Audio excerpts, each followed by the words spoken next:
하나님의 말씀은 야고보서 1장 1절에서 8절 말씀을 제가 받들어 읽습니다. 하나님과 주 예수 그리스도의 종 야고보는 흩어져 있는 12지파에게 문안하노라. 내 형제들아, 너희가 여러가지 시험을 만나거든 온전히 기쁘게 여기라. 이는 너희 믿음의 시련이 인내를 만들어내는 줄 너희가 아니라.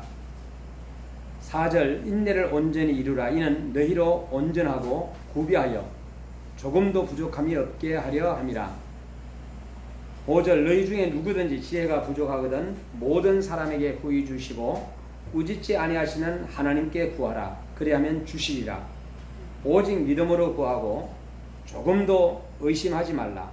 의심하는 자는 마치 바람에 밀려 요동하는 바다 물결 같으니 이런 사람은 무엇이든지 주께 얻기를 생각하지 말라. 8절 두 마음을 품어 모든 일에 정함이 없는 자로다. 아멘. 자, 오늘은 제목은 시련의 기쁨이라는 제목으로 말씀을 드립니다. 신목사는 왜 예수님을 믿어? 이렇게 누군가가 질문을 한다면은 네, 저는 제 문제를 해결할 수가 없습니다. 그래서 예수님을 믿습니다.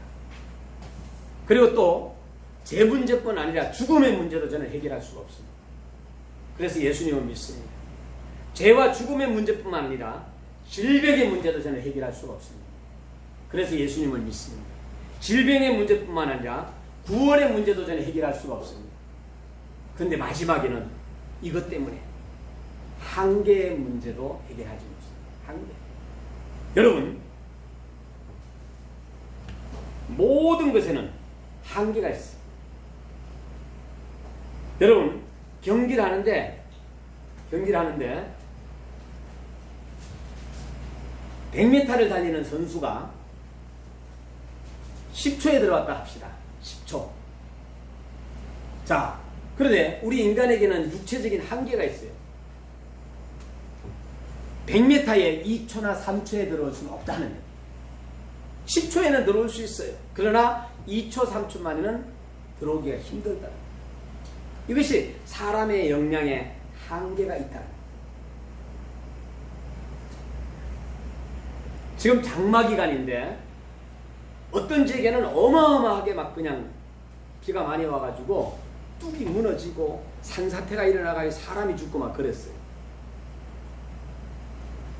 여러 번 저도 여러분들에게 말씀드렸으면 어느 날 막 그냥 엉망으로 되어 있는 환경들이 시간이 조금 지나면서 깨끗해지는 것을 볼 수가 있어요.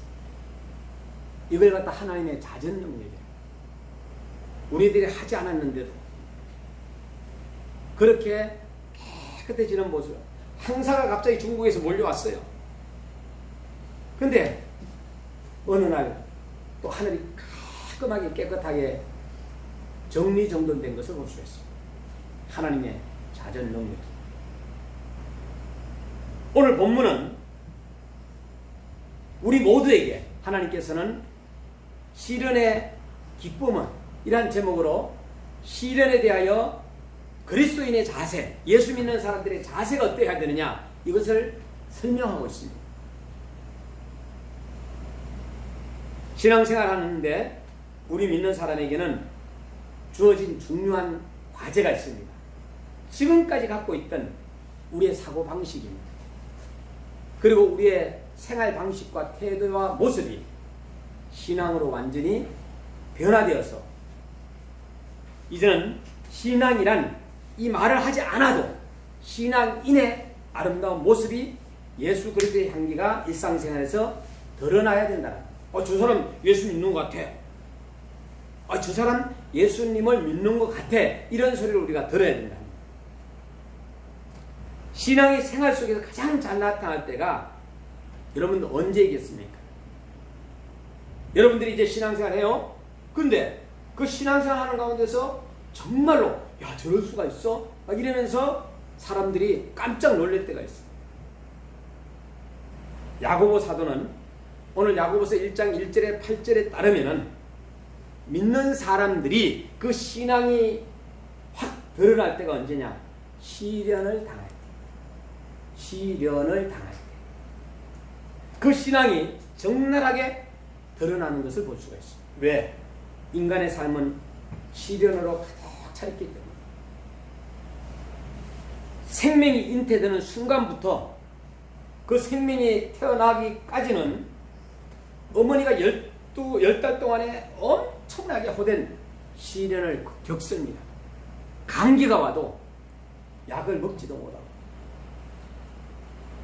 열이 나도 약을 먹지 못하면서 그걸 이겨내려고. 남자들은 몰라요. 근데 반드시 아이를 잉태해서 10달 동안의 그 과정을 거친 사람들은 알아요. 2명 난 엄마하고 1명 난 엄마하고 차이가 있다는 거 모르세요? 1명 난 사람 2명 난 엄마의 마음을 몰라.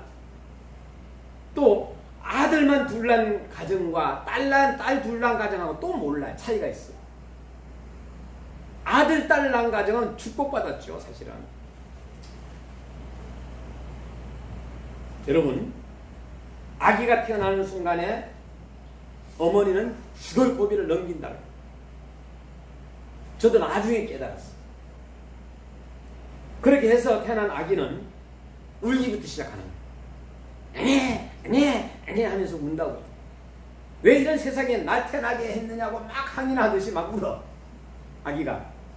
인간이 태어나면서부터 깔깔 웃으면서 인생이 재미없구나. 와 우리 엄마 신난다 막 이러면서 나를 갖다가 이렇게 태어나게 해주셔서 엄마 고마워 하면서 막 고래도 뽀뽀해주고 막 이렇게 한 아기가 있습니까? 없어요.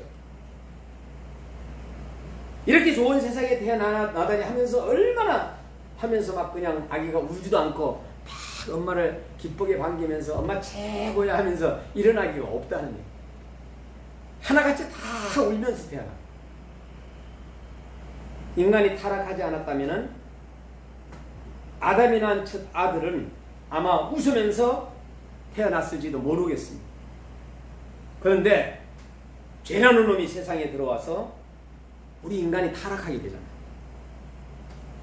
그래서 인간은 태어나면서부터 시련이 닥쳐오고 그 과정 속에서 고통이라는 것이 계속 끊임없이 다가와요. 그런데 이것이 일시적이 아니라 평생 동안 따라다니는 거예요. 고통과 시련이. 죽을 때도 고통스럽게 죽는 경우가 많습니다. 남은 가족들에게는 또 슬픔을 남겨주면서 빈부나 지위 고하를 막론하고 인생은 시련에서 시작해서 시련으로 끝난다 해도 가능합니다. 바로 그 내용이 오늘 본문 말씀에 나와 있습니다. 일본의 아베 총리가 잘못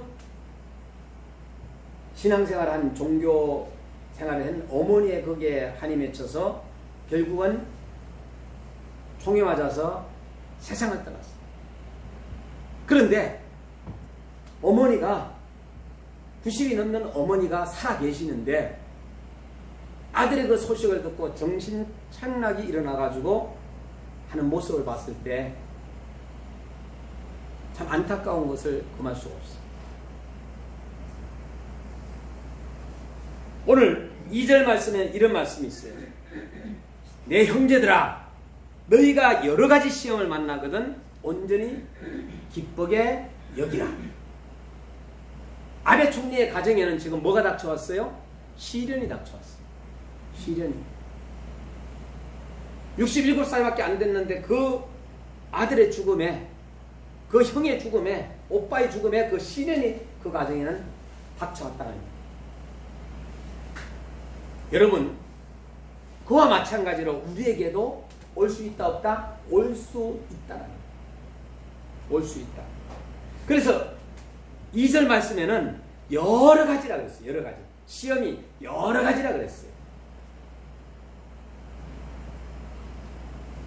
나는 예수를 잘 믿는다는 사람입니까? 아니면 하나님을 무척 사랑하는 사람입니까? 특히 금식기도 하니까 작정기도 하니까 나에게는 시련이 없을 것이라고 생각하면 큰 오산이다. 목회자에게도 시련이 올 수가 있고 장로님들에게도 시련이 올 수가 있고 집사님들에도 시련이 올 수가 있고 권사님, 성도님, 선생님들에게도 시련이 올 수 있다. 시련은 남녀노소를 차별하지 않습니다. 때와 장소를 가리지 않습니다. 언제든지 우리에게 시련이 올 수 있다는 것을 준비하고 우리는 뭘 해야 되느냐? 기도하고 말씀을 붙잡고 우리의 신앙생활 하는 데 있어서 아무 어려움이 없고 마냥 편안하고 즐겁기만 하는 이런 것들이 지속될 수도 있습니다. 그러나 때에 따라서는 그렇게 하는데도 불구하고 나에게 시련이 다가와서 그 가정이 하나님 왜 우리 가정에 이런 시련이 옵니까? 하고 하나님을 떠나서 살아가는 사람, 떠나 살아가는데 더 큰 시련이 오는 거예요. 내가 새벽 기도에도 주일 예배에도 시간에 참여하고 부흥회에도 참여하고 주일 수요일에도 참여하고 금요일에 특별 기도에도 계속 참여하는데 왜 나에게 이런 시련이 다가오느냐? 우리의 삶 속에 시련의 파도가 칠 때에 폭풍이 불 때 생각지 않은 일이 생길 때 우리의 신앙이 생활화되었는지 아닌지가 나타난다. 이런 시련이 예고 없이 수시로 찾아오기 때문입니다. 우리의 일상생활 의식주 문제로 신앙생활에 의식주 문제로 인해서 시련이 다가올 수도 있어요. 또 건강의 문제로 우리에게 시련이 다가올 수 있어요.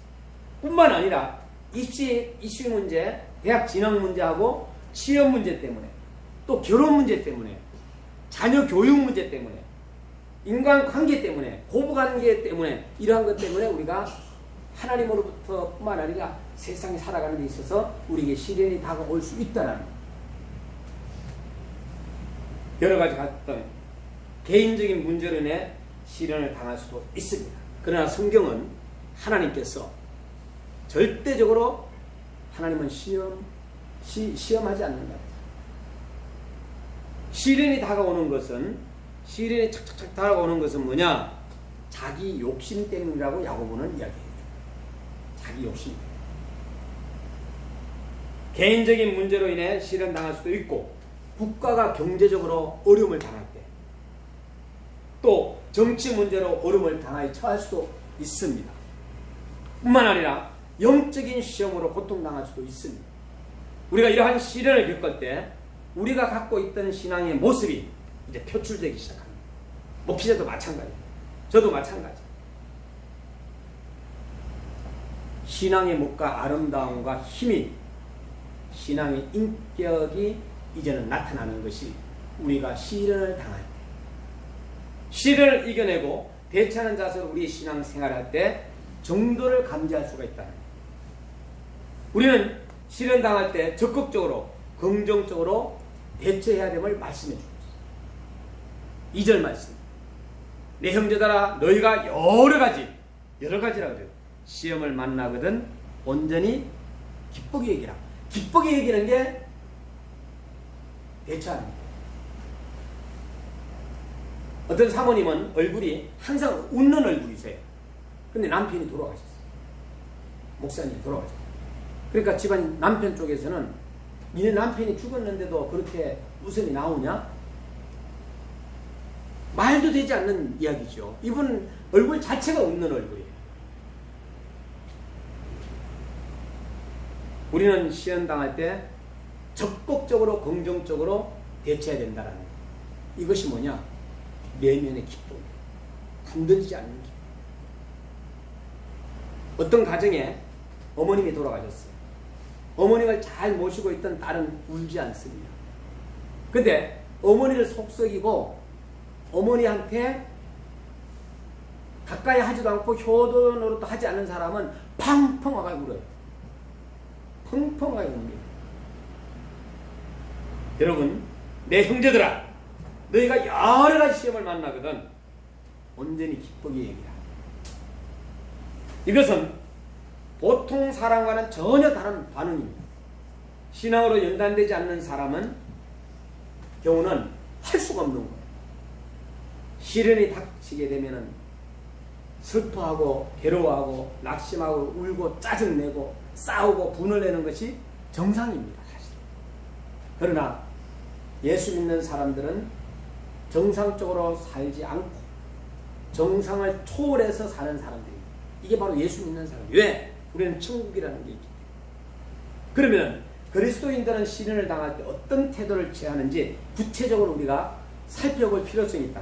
우리는 2절 말씀에서 시험을 받으면 기쁘게 여기라. 이게 해답이라는 것을 우리가 받았어요. 야고보서에 시련을 당할 때 기뻐하라. 도대체 말이나 되는 소리냐 말이야. 에? 무슨 시험 당하고 어려움을 당하는데 기뻐하라. 말이 되느냐? 이렇게 따질 수도 있습니다. 그런데 하나님은 우리에게 기뻐하라라는 것이 그냥 한 게 아니에요.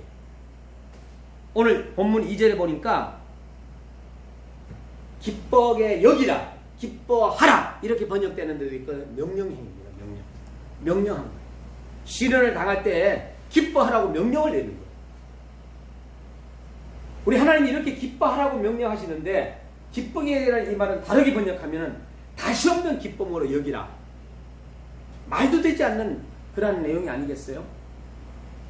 그런데 오랫동안 신앙생활 하다 보면은 깨달아져요? 안 깨달아져요? 깨달아져요. 하신 일이 누가 하신 거예요? 하나님께서 다 간섭하고 있는 거예요.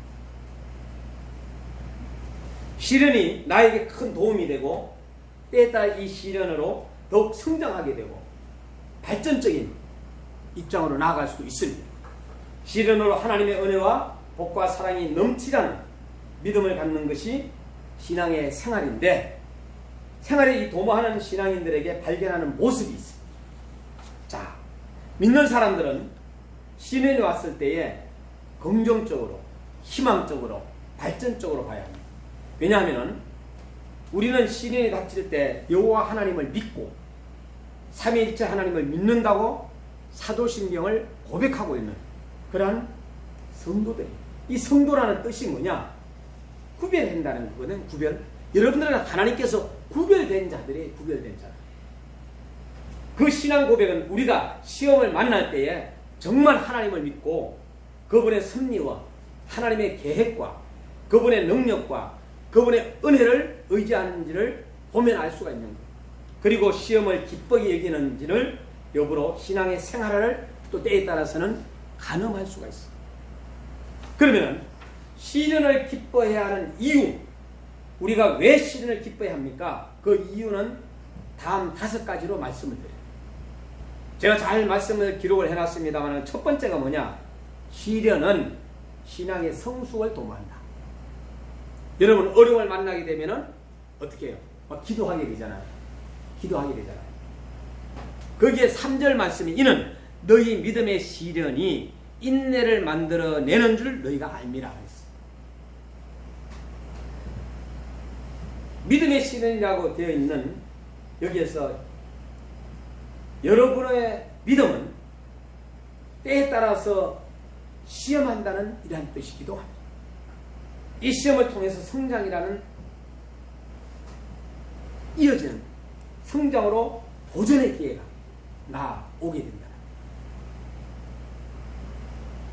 시련을 통해서 믿음의 능력을 체험하도록 하는 것이 우리에게 시련을 주시는 하나님의 뜻입니다. 그러므로 우리는 시험을 만나도 온전히 기뻐할 수 있다. 이것은 내면 속에 주님과의 인격적으로 만난 사람만이 가능하다.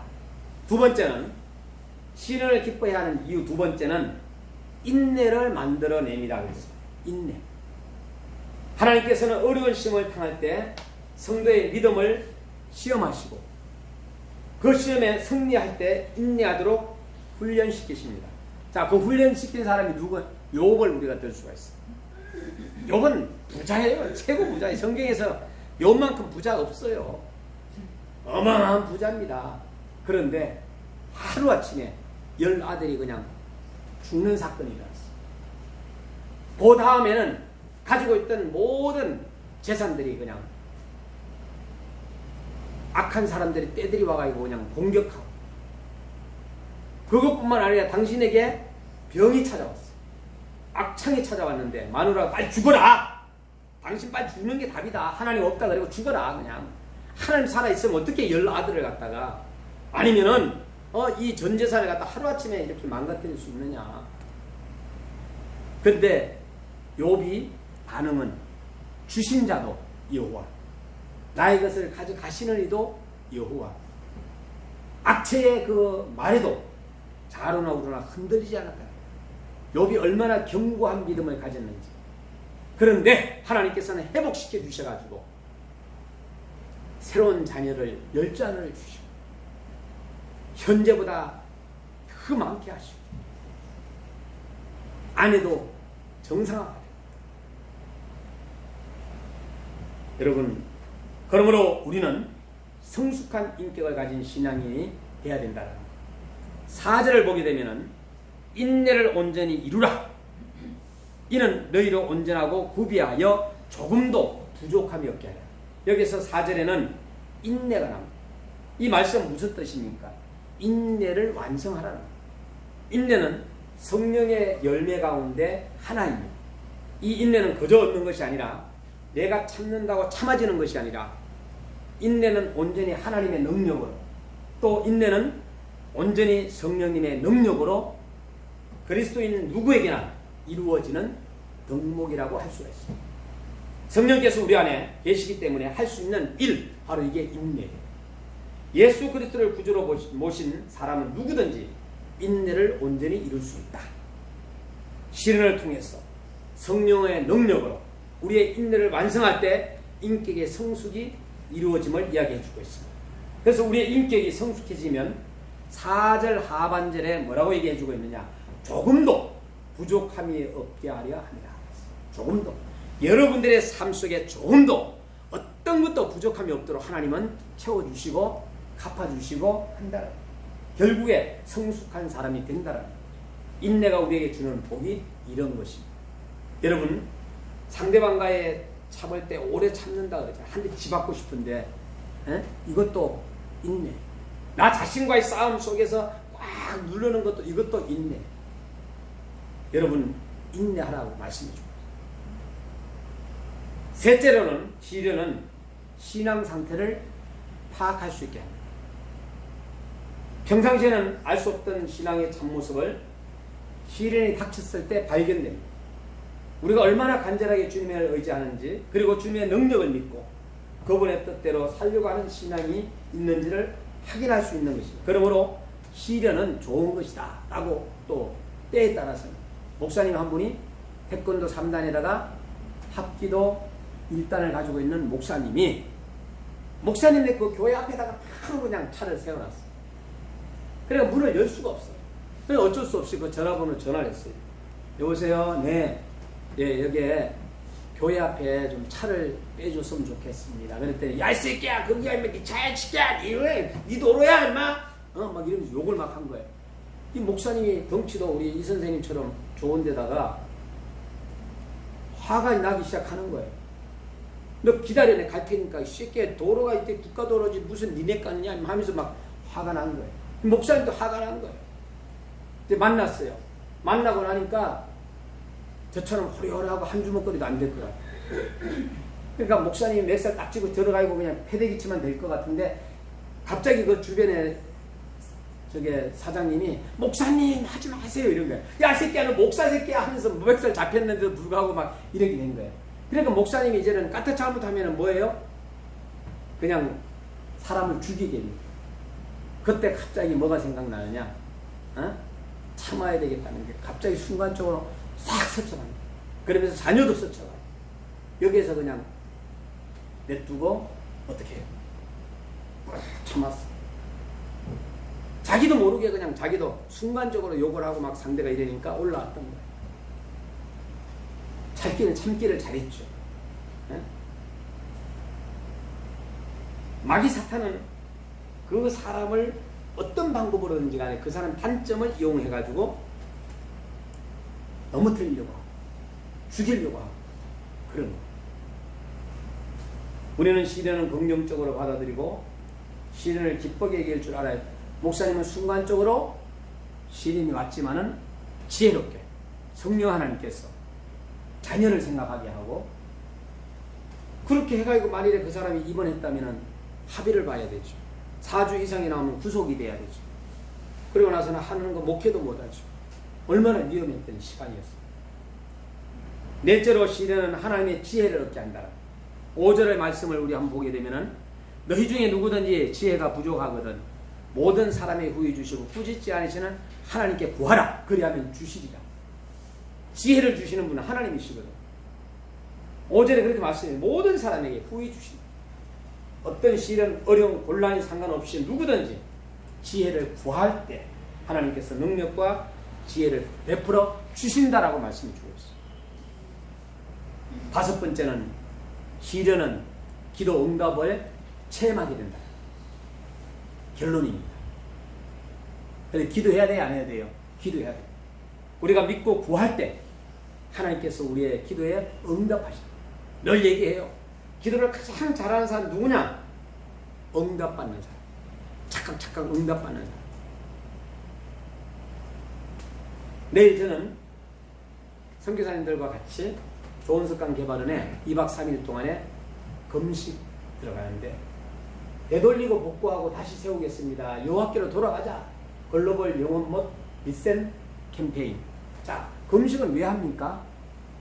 내 마음속에 있는 죄성을 갖다가 회개하는 거예요. 사실은 금식 간다 그러면은 우리 목사님 회개하러 가는구나. 이렇게 생각하시면 돼요.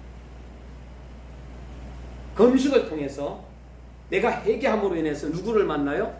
하나님을 만나게 됩니다. 우리가 믿고 구할 때 하나님께서 우리의 기도에 응답해 주신다는 거예요. 금식을 해가지고 기도 응답을 받을 것 같으면 금식을 해야 되고, 또 이제 철야를 해가지고 기도 응답 받을 것 같으면 철야를 해야 되고,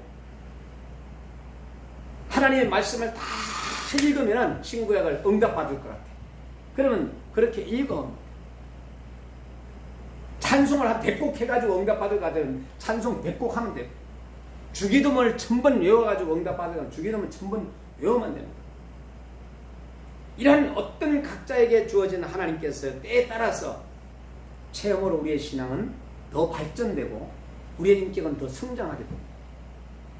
인생은 날 때부터 죽을 때까지 시련의 연속이라는 것을 잊지 말아야 합니다. 시련은 그리스도인이나 불신자를 가리지 않고 찾아옵니다. 대통령이라고 시련은 오지 않느냐? 대통령에도 옵니다. 법관이라고 옵니다. 국회의원 됐다고? 국회의원도 옵니다. 장관 됐다고? 장관도 와요. 총회장 됐다고 시련이 안 옵니까? 옵니다. 노회장 됐다고? 시련 와요. 누구에게나 시련은 다 한 번씩, 두 번씩, 세 번씩 옵니다. 인내는 날 때부터 죽을 때까지 시련의 연속이다. 시련은 그리스도인이냐 불신자를 가리지 않고 온다라는 거. 예수 믿으면 모든 문제가 해결된다고 여러분 착각해서는 안 된다. 예수님을 믿는 것은 구원과 관련되는 문제예요. 너희가 마음으로 믿어 의로고 입으로 신에서 구원받는다 그랬어. 성경에 보게 되면은 베드로에게도 시련이 왔고 솔로몬에게도 아브라함에게도 이삭에게도 요셉에게도 욥에게도 노아에게도 많은 의인들이 엘리야에게도 예레미야에게도 시련이 왔습니다. 한나에게도 그걸 갖다가 믿음으로 이겨낸 겁니다. 우리 그리스도인들은 시련을 두려워하지 말아야 합니다. 그리스도인들 희망적, 적극적, 긍정적인 자세로 우리가 대처한다면 우리의 신앙이 성숙하고 우리가 인내를 배우게 되고 신앙의 참모습을 발견하게 되고 어떨 때는 때에 따라서 내 자신이 나의 깜짝깜짝 놀랄 때가 있어요. 이와 같이 복된 신앙의 생활화가 날마다 여러분의 삶 가운데 이루어지기를 주의 이름으로 축원합니다. 기도하겠습니다. 살아계신 우리 아버지 하나님 감사합니다. 야고보서를 통해서 우리에게 들려주고 있는 것은 시련은 기도 응답을 자체를 체험한다 했습니다. 시련은 하나님의 지혜를 얻게 된다 했습니다. 시련은 신앙 상태를 파악할 수 있게 된다 했습니다. 하나님 아버지, 시련은 인내를 만들어낸다 했습니다. 시련은 신앙의 성숙을 도모한다고 했습니다. 우리 하나님 아버지, 여러 가지 시험을 만날 때 온전히 기쁘게 여기라 한 것처럼 우리가 기쁘게 신앙생활 잘 감당하다가 주님 부르시는 그날에 아멘 주 예수여 어서 오시옵소서 하면서 주님을 맞이할 수 있는 우리 모든 성도님들이 되게 하여 주옵소서. 예수님의 이름으로 기도드리옵나이다.